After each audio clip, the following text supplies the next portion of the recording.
Ovarian cancer is not a very common disease. We see about 22,000 new cases every year, and that number has been relatively consistent over the last more than 10 years.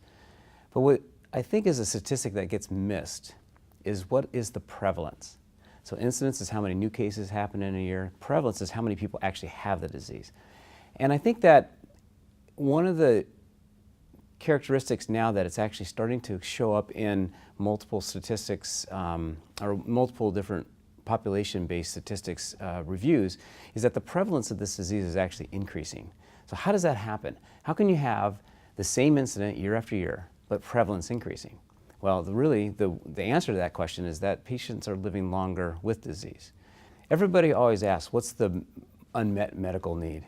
And I always answer that question, we need to cure patients. It's absolutely clear. There's no doubt about it that a patient who is diagnosed with this disease is definitely set up for a tremendous amount of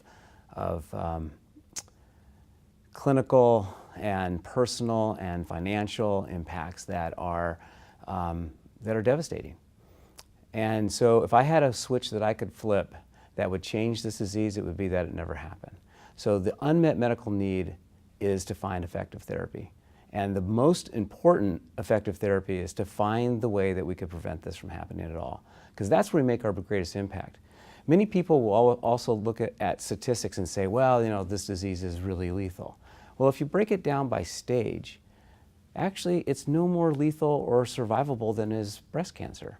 And people are saying, well, how can that be? Well, the difference is that the patients with, for instance, breast and endometrial and cervix cancer are frequently diagnosed with a early stage disease because the symptom that brings them in is something that they didn't expect and isn't associated with normal kind of activities of daily living.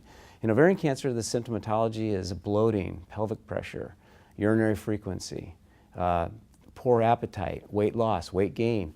These things happen all the time for people. So we don't have one symptom that says come in and see us when these things happen and we'll be able to diagnose early stage disease.